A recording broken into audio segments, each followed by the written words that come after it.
Shalom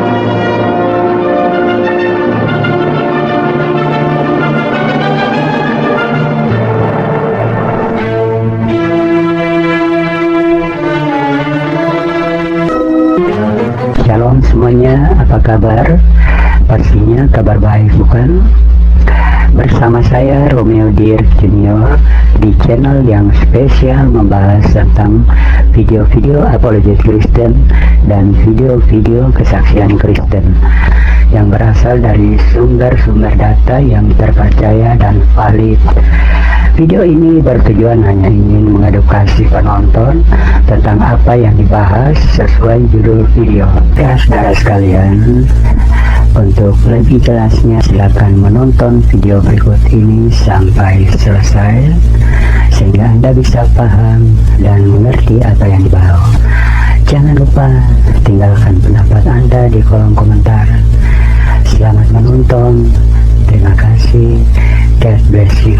Me 10 years ago, you'd hardly be here listening to what I have to say. Back then, I was someone people avoided, not because I was someone to admire, but because I inspired fear. I wasn't the type to share stories or feelings. I ended any conversation with violence and a frightening coldness. I was born in a hot, arid region of northern Nigeria, in a city where the dust felt like it was part of your skin, and the sound of the call to prayer shaped every moment of the day. From the first moment I could understand the world around me, Islam wasn't just a belief for me. It was like the air I breathed, essential and absolute. My earliest memories are permeated by my father's steady voice, reciting verses from the Quran before sunrise, filling the house with that solemn, ritualistic sound. My mother, ever devoted, would push me to the madrasah, even when the sky was still dark and the first rays of sunlight were slow to appear. We grew up in poverty, a poverty that wasn't desperate enough to leave us hungry, but it did leave a kind of hardness in our hearts. It was that poverty that taught me from an early age that the outside world wouldn't love or help you unless you made others fear what you were capable of. My father was a proud and strict man, a true pillar of discipline in our home. He taught me two rules that seemed unbreakable: never question Allah and never show any sign of weakness.